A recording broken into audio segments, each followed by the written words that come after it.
Mestre amado, Pai, de imperscrutáveis bondades, infinitos amores, rogamos a presença amiga e carinhosa dos seus mensageiros, junto a nós, nesses instantes, em que refletimos a respeito do Evangelho do Senhor, para que melhor desenvolvamos as nossas almas, depurando-las e assim, alçando voos mais generosos, cumprindo as nossas tarefas, por mais humildes que sejam, nos diversos ambientes em que transitamos na terra ou próximos a ela. Que Deus nos permita tenhamos um momento de paz e produtividade.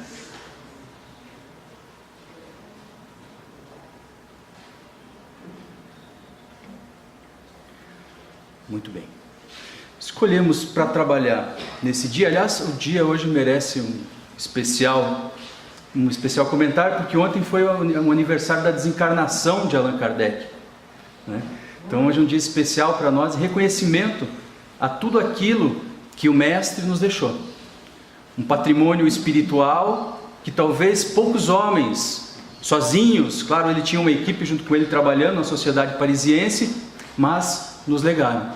Então o nosso respeito e o sentido da palestra de hoje, trabalho e cooperação e felicidade, também vem ao encontro dessa atividade incansável que ele teve frente ao movimento espírita e frente à sociedade em geral. E hoje nós temos um outro tema, que é o tema da ressurreição, que temos abordado de uma forma muitas vezes materialista no nosso cotidiano, mas que merece de nós uma mensagem. E a gente precisa refletir na nossa intimidade, o que será que quis dizer Jesus com a ressurreição? Que mensagem teria ele querido nos passar como mestre espiritual, quando então ressurge aos seus discípulos, vivo ainda, em outro corpo, e dando a mesma mensagem que dera quando vivo encarnado? Façamos essa reflexão, porque muitas vezes nós deixamos esse mestre de lado para contemplarmos as coisas da matéria, nesse momento tão especial que é a Páscoa. A Páscoa deveria ser todo dia, no sentido que o Mestre renasce e ressurge na nossa intimidade, porque em pensamento ele está conosco. Ele simplesmente vem clarear o pensamento divino, vem exibir, eis que surge Deus, o homem é a imagem e semelhança de Deus. Ele é o próprio. E quando ressurge na ressurreição, nos fala que a mensagem não se encerra, que a mensagem segue, e que nós, como seguidores seus, devemos ter esperanças, porque ele segue conosco, junto com a sua mensagem. Eis um recado mais profundo, para mim pelo menos, do que seja a ressurreição. E ela pode ser todos os dias, porque todos os dias, na nossa intimidade, nós nos encontramos com Jesus, matando o homem velho e fazendo nasça o homem novo, o homem renovado pelo Evangelho do Mestre. Eis então a mensagem profunda, a mensagem, eu diria quase que uma mensagem yogi, né? Teológica também, da ressurreição. Mas vamos então ao tema da manhã. Tem duas perguntas muito impactantes que estão no Livro dos Espíritos e que nos levaram a elaborar essa fala para a manhã de hoje. Tem um tema, esses dias me encontraram aqui no centro e me fizeram a seguinte indagação, né? E o Kardec trata de depressão? Eu falei, trata, está no Livro dos Espíritos. E fui embora. Dá tempo de responder, né? Mas ele trata de depressão. Ele trata no final do Livro dos Espíritos, na quarta parte, ele trata de um tema chamado desgosto pela vida. Porque a depressão não é uma doença atual, o nome é atual, mas o fato é já dos antepassados nossos, que se defrontavam com esse problema de uma melancolia, no enfrentamento da vida, de uma tristeza bastante profunda e que se abatia sobre as pessoas. Então ele trata desse tema com o desgosto pela vida. Aqui os grifos são nossos, mas o impacto não é só da pergunta, mas o impacto é da resposta. Vejamos o que nos dizem os Espíritos. Kardec elabora a seguinte questão: de onde nasce o desgosto da vida, que sem motivos plausíveis se apodera de certos indivíduos? Parece que sem motivo, de repente abate, um abatimento, um desgosto pela vida, né? A gente fica prostrado, às vezes nos toma. Olha o que os Espíritos respondem, a resposta é muito forte. Eles dizem assim: efeito da ociosidade. Eles dão um monte de puxão de orelha, né? O primeiro já. 1. Ociosidade. 2. Da falta de fé e também da saciedade. Aí nós temos 3 elementos: ociosidade, falta de fé e saciedade. Agora, no conjunto da resposta, na sequência da resposta, eles vão desenvolver um pouco mais essas ideias. Vejam bem. Para que usa? Ele está falando agora do trabalho. Ele fala da ociosidade na primeira parte, depois agora vai continuar falando do trabalho, né? Aquele que usa, ocupa suas faculdades com fim útil e de acordo com suas aptidões naturais, o trabalho nada tem de árido. Então ele fala de ociosidade e faz um contraste nessa primeira parte com o trabalho. Aí ele vai falar agora sobre a fé. A vida se escoa mais rapidamente. Ele suporta as vicissitudes com tanto mais paciência e resignação. Essa é a fé, a verdadeira fé. Suportar a vida com paciência e resignação. Para a gente fazer isso, a gente tem que ter fé. Sem confiança, sem fé, a gente não tem resignação nem paciência. Ele lhe suporta as vicissitudes, resignação. Quanto obra como fito da felicidade mais sólida e mais durável que eu espera. Aí ele está falando da questão do materialismo. Por que a gente está na saciedade? Porque a gente tem muitas coisas materiais, mas embora tenhamos essas coisas materiais, não somos felizes. Nós somos saciados, temos os melhores elementos tecnológicos, celulares, computadores, os carros podem não ser o do ano, mas são bons, funcionam bem, as roupas também são boas, etc. E comida nós temos. Hoje nós temos uma faixa de gente obesa, talvez que seja tão grande quanto a faixa de gente desnutrida. A gente tem, mas não sabe, não tem equilíbrio para usufruir disso, porque parece que a gente joga os nossos elementos psíquicos na matéria, esquecendo de ter com a verdade. Então nós temos com os elementos transitórios, mas não temos com os elementos que são eternos. Aí a segunda questão, ainda nessa parte que ele está falando do desgosto pela vida e suicídio, também eu acho essa resposta muito forte. Eles dizem assim: que se deve pensar do suicídio que tem como causa o desgosto da vida? Aí os Espíritos vão dar aquela educada na gente, né? Aquele puxão de orelha. Insensatos. Por que não trabalhavam? Olha só a força da resposta que eles nos dão. A existência não lhes teria sido tão pesada se a gente, de fato, quem tem uma ocupação ou quem se sente útil, depois nós vamos ver o significado de trabalho dentro do conjunto da doutrina dos Espíritos, mas quem se sente útil, laborando em alguma coisa que faz bem para a comunidade, na grande lei de interdependência e cooperação, ainda que não tenha um trabalho remunerado, um emprego, como a gente costuma dizer, aí sim, ainda assim essa pessoa vai encontrar o caminho da felicidade. Porque às vezes a gente tem um emprego, mas não é feliz. E muitas vezes a gente não tem emprego, mas a gente se sente útil. E aí a gente encontra o caminho da felicidade. Mas vamos em frente. Então a gente só fez esses 2 elementos, trouxe esses 2 elementos como elementos iniciais, só para a gente começar a nossa reflexão a respeito do que seja trabalho, cooperação e felicidade. Bom, algumas definições. Essa parte das esperanças e consolações, o que a gente falou agora do desgosto pela vida e suicídio, ela está na 4ª parte do Livro dos Espíritos. Esse aqui é o esquema geral do Livro dos Espíritos. O que a gente está querendo dizer quando a gente coloca a 4ª parte do Livro dos Espíritos, e por que a gente tomou aquelas perguntas da 4ª parte dos Livros dos Espíritos? Porque elas são um efeito de uma causa. Percebe que os Espíritos dizem efeito da ociosidade? Ou seja, aquilo é uma consequência da nossa falta de ser útil, da nossa falta de encontrarmos elementos internos que nos façam sentirmos-nos úteis para a sociedade. Então nós não encontramos no nosso psiquismo, na nossa ordem das coisas internas, elementos para que sejamos úteis. Então, o Livro dos Espíritos, só para a gente passar agora, fazer uma congelada na fala, ele tem essa estrutura. Na primeira parte, a gente tem uma parte introdutória, que ele fala da introdução ao estudo da doutrina espírita, os prolegômenos. Aí a gente tem causas primárias, em que ele vai falar dos elementos do universo, espírito, matéria e Deus. Depois, a segunda parte, ele vai falar do mundo espírita, como que o espírito, individualidade, né, já na categoria de espírito humano, vai se relacionar com a matéria, nas suas diversas situações, emancipação da alma, reencarnação, etc. E depois tem a parte terceira, que ele trata das leis morais, que são os princípios que regem o universo psíquico, o universo moral do espírito. E como nós não compreendemos esse universo moral, a gente falha, a gente erra. E nessa falha vai ter consequências. Onde é que ele apresenta as consequências dessas falhas no livro dos Espíritos? Na parte 4. Portanto, se a gente tem algum desgosto pela vida, alguma tristeza, algum vazio, é preciso ver que a gente está, às vezes, plantando alguma coisa um pouco fora do alinhamento divino, da ordem divina. E aí a gente colhe isso como consequência. E aí a parte final é a parte das conclusões. Só para mostrar para os senhores que a estrutura do livro dos Espíritos nos leva, quando vamos analisar a quarta parte, a virmos para frente, né? Onde é que está a origem? A origem está naquilo que a gente semeou, na parte terceira, nas leis morais, né? Bom, agora a gente vai trazer para a nossa fala algumas das falas também de Jesus. São 3 falas que falam. A primeira de trabalho, fui para cima. Primeira de trabalho.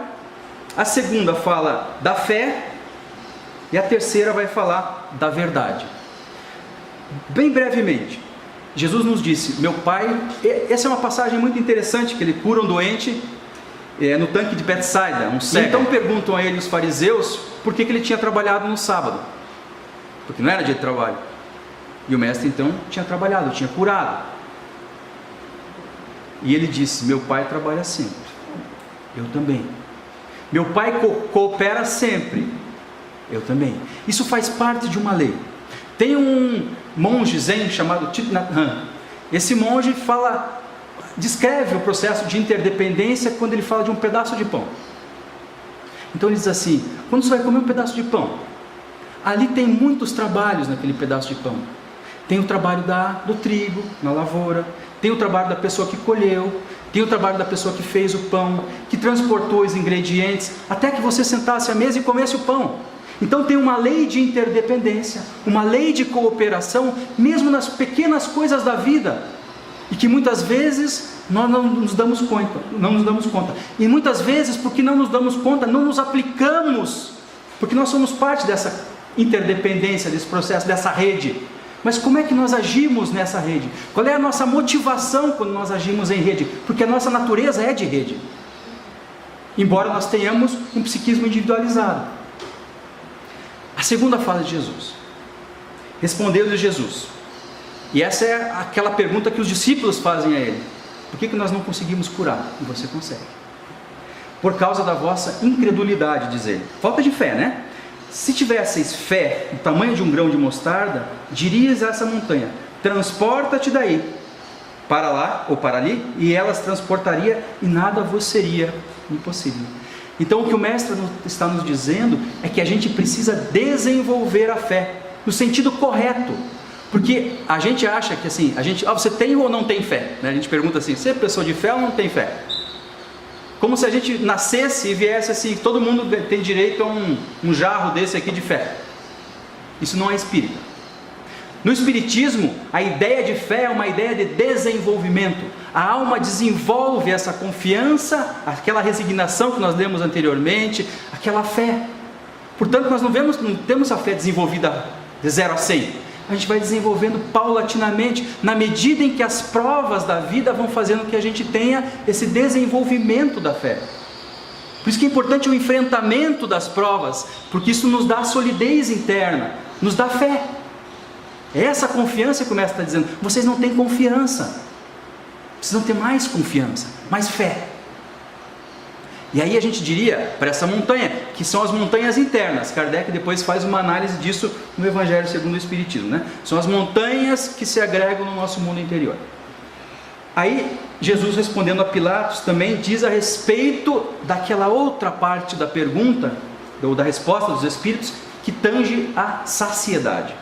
Ele vai dizer assim, Jesus, tu o dizes a Pilatos, né? Sou rei. Não nasci, não vim a este mundo, senão para dar testemunho da verdade. Ele está falando isso para nós, Aquele, não é para a gente acha Pilatos, né? Pilatos, lá onde? Não, é para nós isso.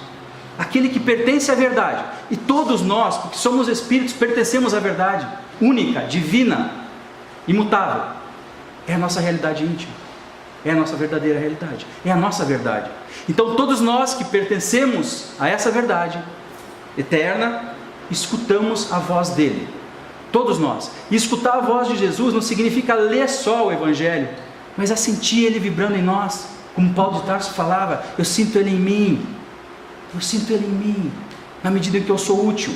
E a gente se felicita, né? Quando a gente coopera, quando a gente se sente útil, a gente se felicita. Porque a gente sente essa vibração dele. E ele é unido com o Pai. A gente diz, meu Deus, Jesus, me ajuda. A gente não precisa dizer verbalmente, mas a gente pensa. E a gente usufrui desse benefício. Ora, nós somos alunos dele. Ele disse que não deixaria nenhuma ovelha desgarrar. Que confiança que nós temos no Mestre. Ou ele não é nosso Mestre. É o dia da ressurreição hoje. Então que ele possa renascer para a gente. Não uma cruz, não em corpo, não em filme, mas sentido para a nossa alma, vivido. Porque ele está vivo. Faz parte da gente fazê-lo viver ou reviver a cada instante, por onde estivermos. Essa é a identidade que a gente tem que ter com o Mestre. Ou então ele não é nosso Mestre. É assim que a gente faz discipulato, né? Esse é meu Mestre, eu vou com ele até o fim. Aí a gente elege um Mestre. Mas se é um Mestre para ficar oscilante, então não é Mestre. A gente tem que ver quem que a gente elege como Mestre. Quando a gente elege a saciedade, o que a gente está elegendo como Mestre? A matéria, como se ela fosse eterna. E não é isso. Isso que o Mestre nos dá um alerta. Bom, agora nós vamos falar do trabalho dentro da estrutura do Livro dos Espíritos.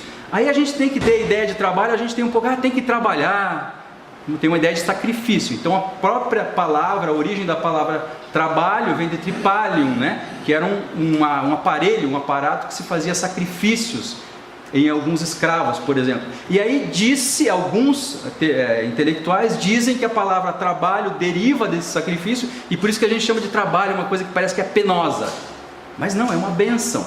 Aí depende do significado que a gente atribui ao trabalho, um significado íntimo. O que eu estou fazendo no meu trabalho? Eu vou lá só para pegar o dinheiro no final do mês? Ou eu estou buscando, dentro da ideia da lei de cooperação, ser útil para o meu trabalho? Ser útil. Fazer o melhor que eu posso.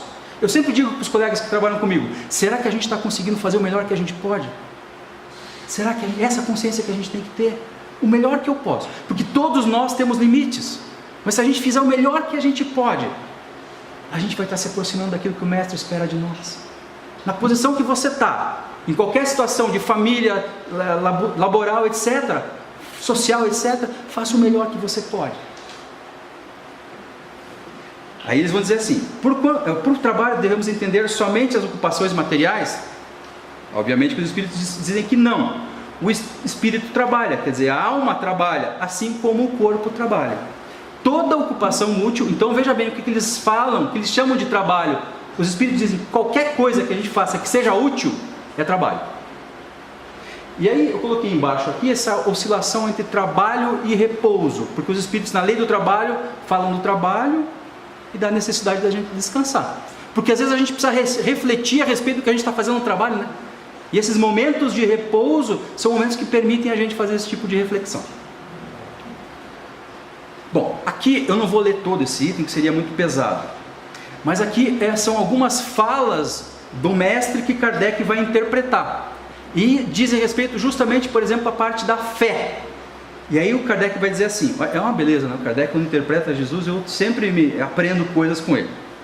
Então ele vai dizer assim, as montanhas que a fé desloca são as dificuldades e resistência, a má vontade. Vontade quer dizer assim, má vontade quer dizer assim, puxa, alguém te pede para fazer alguma coisa importante. Você diz, agora não posso, mas você pode.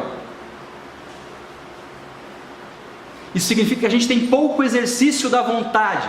Isso é má vontade. Quando a gente tem boa vontade, quer dizer que a gente sabe exercitar a vontade num rumo correto, num rumo adequado. Então, quando a gente tem pouco exercício da vontade, diz-se má vontade. Em suma, com que se depara a parte dos homens, ainda quando se trate das melhores coisas. Os preconceitos da rotina, olha só o que ele diz aqui, o interesse material o egoísmo, a cegueira do fanatismo e as paixões orgulhosas são tantas outras montanhas que barram o caminho de quem trabalha pelo progresso da humanidade. Ele está falando da nossa fé. Porque se a gente acreditasse mesmo, depois eu vou colocar uma imagem assim, a gente remaria todo mundo na mesma direção, né? Não é verdade? Mas a gente não rema, né? Aí tem no trabalho uma turma que quer ir para um lado, outra turma que quer ir para o outro, aí na família também, diz assim, meu Deus do céu, parece que... E aí no centro espírita às vezes também. Pensa bem como foi com os discípulos de Jesus, né? Aí de vez em quando vem alguém e tenta, vamos como Pedro fazia, vamos tentar ajustar todo mundo para todo mundo poder servir dentro das suas possibilidades. Aí ele vai dizer também que a fé verdadeira é sempre sincera, sempre calma. Claro, porque ela está em sintonia com Deus, é calma. Se eu não fizer agora, eu faço depois. Mas eu vou fazer porque é isso que a gente tem que fazer. Ela não é presunçosa, também diz Kardec no item 4 do Evangelho, quando fala do capítulo da fé remove montanhas. Ela não é presunçosa, porque a presunção seria ter uma fé que não é humilde. Ou seja, seria ser arrogante a respeito da fé. E os Espíritos e Deus jamais permitam que a gente seja arrogante, orgulhoso. Não combinaria, não se adequaria a Deus. Ok? Então são elementos que estão no Evangelho segundo o Espiritismo que falam da fé. Aí agora a gente está falando do elemento saciedade. E ele vai falar da importância do materialismo e do Espiritismo no combate ao materialismo. Ele vai dizer assim, o Espiritismo, isso está na conclusão do Livro dos Espíritos. Olha só o que diz Kardec. O Espiritismo é o mais terrível antagonista do materialismo. Porque não há, no debate de argumento, no debate da lógica, nada que se oponha ao materialismo com tanta contundência quanto o Espiritismo, com todo o respeito a outras filosofias. Não há. Por isso que os livros do Kardec começam todos com quase com uma introdução filosófica, uma introdução histórica, sociológica, antropológica e filosófica, porque ele fala dos argumentos. Quais são os principais argumentos que o Espiritismo precisa rebater? Ele fala isso na obra O que é o Espiritismo, que é a primeira obra que a gente deveria ler. Mas depois em todas as obras ele fala a mesma coisa. Porque ele sabe que ele está tratando, Kardec tem uma pérola na mão, e diz assim, eu preciso colocar essa pérola no lugar devido. E as pessoas que vão combater essa pérola, precisam saber o que elas estão combatendo. Então eu preciso ter solidez filosófica. E é por isso que o Espiritismo consegue combater o materialismo. Porque ele tem essa postura, ele tem essa solidez na obra, né? Não é, pois, admirar que tenha por adversários os materialistas. Claro, eles precisam combater alguma coisa, né? Então o Espiritismo traz ideias diferentes. Por exemplo, a própria evidência do Espírito, da realidade do Espírito, que o materialismo nega e que o Espiritismo não nega. Isso dá diferenças filosóficas, comportamentais, etc. Né? Aqui, o tempo, muito bem. Mas como o materialismo é uma doutrina cujos adeptos mal ousam confessar que o são, prova de que não se consideram muito fortes e tem a dominá-los a consciência. Eles se acobertam com o manto da razão e da ciência. Eles vão se proteger nisso. Manto da razão e da ciência. Essa razão poderia até estar escrita entre aspas, né? Uma falsa cognição. Aqui eu coloquei aquela ideia da lei de cooperação. Essa imagem, né? Eu não sei se algum de vocês já ficou assim na praia com um bote sozinho ou com mais gente remando. Aí a primeira vez que eu tentei num bote remar, é duro, né? O negócio parece que fica rodando em círculo, não sei se já viram isso. Fica rodando, você fica sempre dando volta no mesmo lugar. E quando você tem mais pessoas, se as mesmas pessoas estão remando do mesmo lado, o bote fica dando volta do mesmo jeito. Então, quando a gente fala de lei de cooperação, a gente precisa entender que cada um de nós, na sociedade, no todo comum, tem um papel. E a gente precisa descobrir qual é esse papel e fazer com que a coisa flua por nós. Simples assim. A gente inventa um monte de coisa, mas deixa fluir, seja útil. E a gente vai ser feliz. Mas a gente não gosta de cooperar, né? A gente gosta às vezes, deixa eu criar uma encrencazinha que é para ver um pouco o circo pegar fogo, a coisa está azul, mas eu quero fazer um vermelho, né? Não resolve.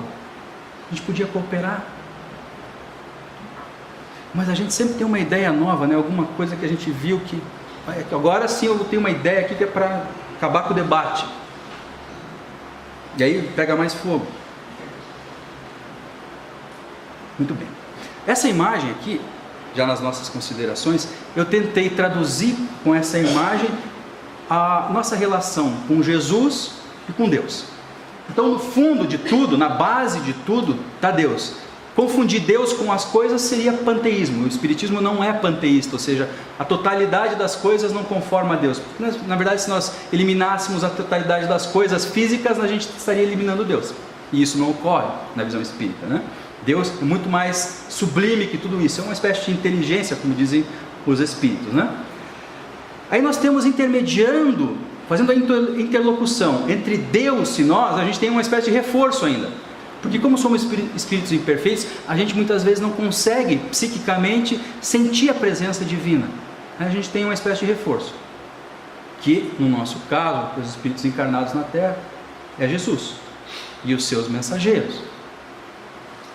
Então a gente tem que fazer com que nesses momentos de ressurreição apareça Ele. Com que Jesus que a gente está conversando? Terminou na cruz. O meu Jesus termina lá. Onde é que fica para mim Jesus? Onde é que Ele está vivendo em mim? Na minha casa. No meu trabalho. Porque a gente às vezes pode ir para o trabalho e esquece Jesus em casa. Esquece em casa, né? Pode dizer. Ou vai para casa e esquece no trabalho, alguma coisa assim, não sei. Ou esquece pendurado na parede, assim na imagem, um crucifixo, alguma coisa.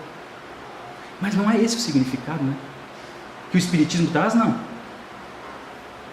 Então, quando a gente se deixa sensibilizar por essas coisas, essas setas são como que as nossas irradiações no mundo. A gente pode imaginar irradiações de pensamento, de ações, de atividades, o que quer que seja. Mas o que a gente tem que fazer é que isso flua. É como uma flor, né? Ela desabrocha, entende? Você, como flor, não florescer é uma contradição com a sua essência, que é florescimento. Então a gente tem isso como essência, a lei de cooperação. E se a gente não deixa isso florescer, isso fluir, a gente adoece. Por isso então essas doenças da alma, que os espíritos nos alertam, desde antes da época de Kardec. E Kardec também contempla essa dificuldade. Estão entendendo só a questão da depressão, desses problemas de tristeza, etc? Onde é que está? Está na nossa fonte, né? No nosso espírito. Aí, aqui eu coloquei embaixo uma observação. Então, eu coloquei essa linha tracejada em volta do eu, justamente para que a gente seja mais transparente a esse algo essencial, né? Ou alguns estão mais impermeáveis, outros são mais permeáveis, etc. Né? Então, a gente deveria transformar, eu coloquei esse trabalho entre aspas em cooperação, né? E observar o interior e o exterior, nossa intimidade e o que a gente está fazendo. Sempre observando isso. Sempre observando isso. Bom, aqui tem uma mensagem de Paulo e Emmanuel comenta, e eu vou falar bem brevemente sobre ela. A gente está com o tempo bem curto, né? Então Emmanuel vai nos alertar. Tem uma mensagem que a gente distribuiu agora de manhã que fala sobre a cooperação. E aí essa mensagem é muito bonita, o fechamento dela é muito especial. Quem leu, quem pode ler, vai ler em casa, dá uma olhada nos últimos parágrafos. Achei muito especial. Aí Emmanuel vai intitular essa mensagem aqui, que a gente colocou um trecho dela, com o título Como Cooperas. E ele analisa uma passagem de Paulo aos Coríntios. Nós, porém, não recebemos o Espírito do mundo, mas o Espírito que provém de Deus. Lembra Jesus falando, quem tem a verdade está comigo? É isso que Paulo está alertando.